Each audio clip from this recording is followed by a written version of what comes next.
Hey everyone, hope आप लोग जहाँ भी होंगे अच्छे होंगे। तो आज की इस वीडियो में हम लोग बात करने वाले हैं West Bengal centralized admission portal के बारे में। और आप सभी का जो फेज़ वन का जो एडमिशन था वो फाइनली इंड हो चुका है। यानी 18 जुलाई को पहले टाइम दिया गया था कि आप अपना जो भी एडमिशन का फॉर्मेलिटीज़ है वो पूरा कर लो। फिर उसके बाद आपको 18 तारीख को ही नोटिफिकेशन रिलीज़ किया गया कि आपका जो डेट है फाइनली एक्सटेंड कर दिया गया है एक दिनों के लिए, क्योंकि काफ़ी लोग को पेमेंट में प्रॉब्लम हो रही होगी, इसीलिए उन्होंने सोचा एक दिन का एक्सटेंशन किया जाए। और उन्होंने इस नोटिस के माध्यम से बताया कि आपका डेट जो है एक्सटेंड कर दिया गया। ये 18 तारीख का ही नोटिस है, तो ये रिलीज़ कर दिया गया। अब हम लोग क्या बात करने वाले हैं ये समझ लीजिए। तो जिन्होंने अपग्रेडेशन के लिए अप्लाई किया हुआ है, ठीक है, और उनके बारे में हम लोग बात कर लेंगे कि रिजल्ट कब आएगा और किनको किनको अलॉट होगा। ठीक है, बहुत सारे क्वेश्चन है, काफ़ी आपके मन में सवाल आ रहे हैं, तो मैंने सोचा एक वीडियो ही बना देता हूँ ताकि सबका कन्फ्यूजन दूर हो जाए।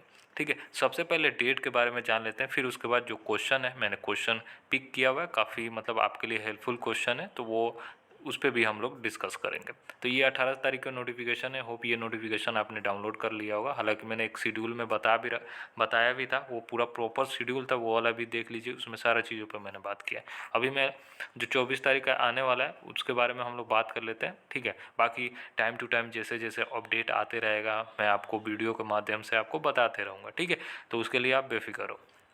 अभी आपका जो है पॉइंट नंबर 2 समझिए कि admission against seat allotment in upgrade round of first phase. यानी जो एडमिशन होगा, जिनको सीट अलॉट किया जाएगा अपग्रेड राउंड में, जो भी अपग्रेडेशन के लिए अप्लाई किए होंगे। ठीक है, मान लीजिए आपने किसी कॉलेज या कोर्स का कॉम्बिनेशन आपको तो मिल गया, अब आपको उसको कॉलेज को नहीं चाहिए, आपको चाहिए था कि मुझे और बेटर कॉलेज और कोर्स का ऑप्शन मुझे चाहिए था, इसलिए आपने ऑप्ट किया हुआ था वहाँ पे। जैसे कि आप टेक एडमिशन कर रहे थे, तो उसके बाद आपको आ रहा था ऑप्शन कि आर यू वांट अपग्रेड, तो आप यस किए होंगे, तभी उसके बाद आप चले गए होंगे अपग्रेड के लिए। तो आपका जो डेट था, पहले डेट इन्होंने बोल रखा था 23 जुलाई से 26 जुलाई के बीच में अपना जो भी अपना फॉर्मेलिटी है वो पूरा कर सकते थे।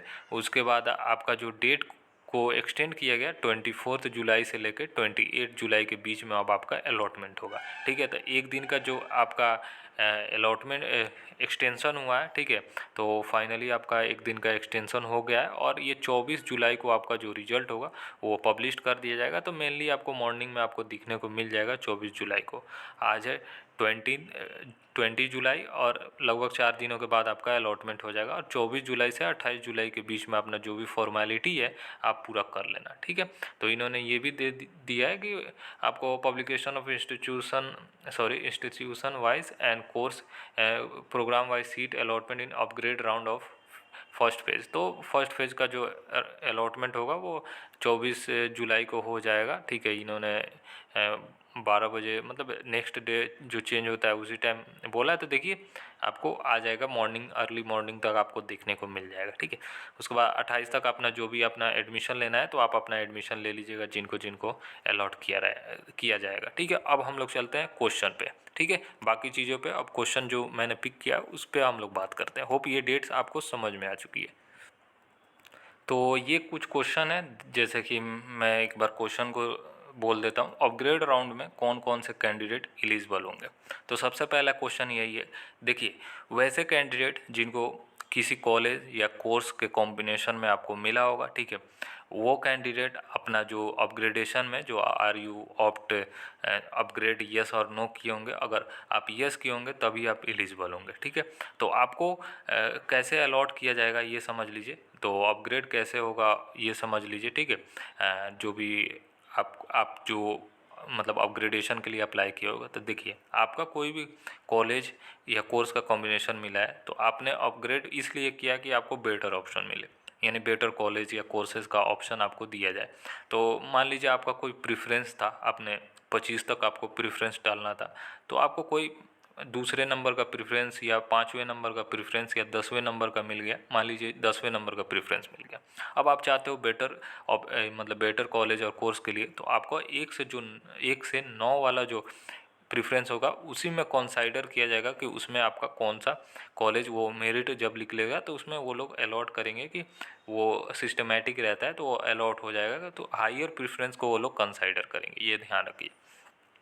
तो जो भी आपका 1 से 9 का रहेगा वही रहेगा। बाकी 10 के बाद, जैसे 10 आपका अलॉट हुआ, अब 10 के बाद जो भी आपने प्रेफरेंस डाला होगा वो उसमें अलॉट नहीं होगा, जो आपका हायर प्रेफरेंस होगा उसी को अलॉट होगा। ठीक है, होप ये चीज़ें समझ में आ चुकी है। और हायर प्रेफरेंस क्या होता है, वही जैसे मैंने बताया कि आपका जो 10वां नंबर का आपका मिला है, अब उसके हायर प्रेफरेंस कौन होगा, तो वो 1 से 10 नंबर का, 1 से 9 नंबर का जो रहेगा वही रहेगा, तो उसी को बोला जाता है। अब एक और क्वेश्चन आ रहा है कि मैंने अपग्रेड नहीं किया, क्या मेरा भी अपग्रेड होगा? तो नहीं, आपका नहीं हो सकता है। जब तक आप यस किए होंगे तभी आपका होगा। ठीक है, जब आप ऑप्ट किए होंगे यस और नो, अगर नो कर दिए होंगे तो आपको वही कॉलेज में जाना है, वही कॉलेज में आपका एडमिशन फाइनल हो चुका है, आप उस कॉलेज के पार्ट हो गए हो। ठीक है, 30 तारीख का जब आपका फाइनल जो प्रोविजनल लेटर आएगा, आप डाउनलोड करना, उसके बाद आप फिजिकल वेरिफिकेशन के लिए चले जाना कॉलेजेस में। ठीक है, अपग्रेडेशन के लिए वही कैंडिडेट एलिजिबल होंगे, जो कैंडिडेट यस किए होंगे वही एलिजिबल होंगे।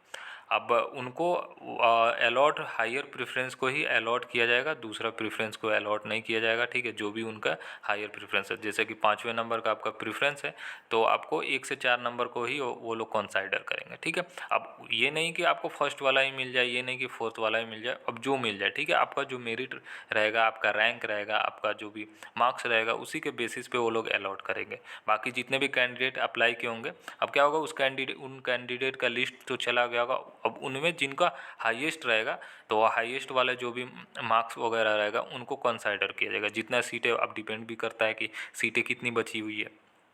मान लीजिए किसी कॉलेज में आपको 100 सीट है, अब फर्स्ट राउंड में बहुत लोग अपग्रेड तो किए नहीं होंगे, तो जो लोग नॉक कर दिए तो उनका तो सीट सिक्योर हो गया ना, तो वो तो सीट देंगे नहीं।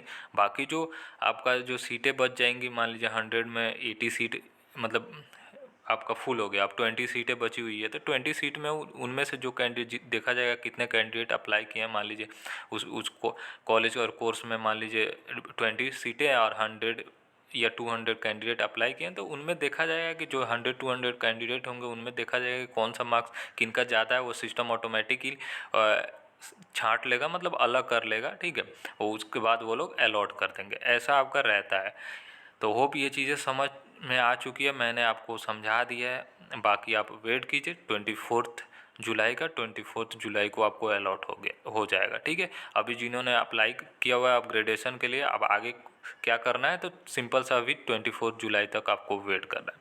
अगर जो लोग अपग्रेडेशन के लिए नहीं गए हैं तो उनको अब वेट करना है, डायरेक्ट प्रोविजनल लेटर आएगा, प्रोविजनल लेटर को डाउनलोड कीजिएगा, उसका फिजिकल वेरिफिकेशन करवाने आपको कॉलेजेस में चला जाना है। शेड्यूल वाला वीडियो मैंने ऑलरेडी बना रखा है, वहाँ पे आप देख लीजिएगा। हालांकि बोलिएगा फिजिकल वेरिफिकेशन से रिलेटेड अगर आपको कोई डाउट होगा तो आप हमसे पूछ सकते हो। एक मैं डिटेल वीडियो भी फिजिकल वेरिफिकेशन से रिलेटेड मैं बनाऊँगा थोड़ी सी टाइम के बाद, क्योंकि अभी अलॉटमेंट हो रहा है, अलॉटमेंट सबका हो जाए उसके बाद मैं बना दूंगा, कि ताकि सारे कैंडिडेट उसको समझ लें, और डॉक्यूमेंट से रिलेटेड भी हम लोग बात कर लेंगे, उसमें सारे चीज़ें क्लियरिटी हो जाएगा। अभी मॉप ऑफ राउंड भी होना बाकी है। ठीक है, अकॉर्डिंग टू गाइडलाइन और जो रूल्स एंड गाइडलाइंस जो आया हुआ है, अभी मॉप ऑफ राउंड से रिलेटेड भी हम लोग बात करेंगे। अभी बहुत सारे चीज़ों पर बात किया जाएगा, तो 1 बाई 1 अभी वक्त आने दीजिए, सब टाइम टू टाइम मैं बता दूंगा। ठीक है, तो यही है। होप बातें काफ़ी मतलब बड़ी हो गई। ठीक है, बाकी आपको ये चीज़ें समझ में आ चुकी है, तो चलिए यही है। बाकी फिर मिलते हैं नेक्स्ट वीडियो में। बाकी मुझे भी कॉलेजेस वगैरह रहता है, टाइम मिलता नहीं है, इसीलिए मैं थोड़ा सा ये जो जब भी टाइम मिलता है मैं अपलोड कर देता हूँ वीडियो। ठीक है, अब कोई स्पेसिफिक टाइम मैं भी सेट नहीं कर पा रहा हूँ, मुझे भी जब टाइम मिल रहा है तभी हम कर रहा हूँ। अभी मैं जस्ट ही कॉलेज से आया और डायरेक्ट यहाँ पे वीडियो ही बना रहा हूँ, तो समझ सकते हो आप। ठीक है, तो यही चीज़ें अभी चल रहा है। बाकी आपको, आपके लिए मेहनत जारी है। बाकी आप यहाँ पे सपोर्ट करिए, और चैनल को अगर आप नए हो तो सब्सक्राइब करिए, और थोड़ा सा सपोर्ट दिखाइए कि एक कम्युनिटी अच्छा बिल्डअप हो। बाकी जो भी आपको हेल्प चाहिए, मैं हूँ ही आपको हेल्प करने के लिए। बाकी कमेंट सेक्शन ओपन है, जो भी सवाल हो तो आप सवाल है पूछ सकते हो। ठीक है, चलिए बाय ऑल ऑफ यू, और ख्याल रखिए अपना।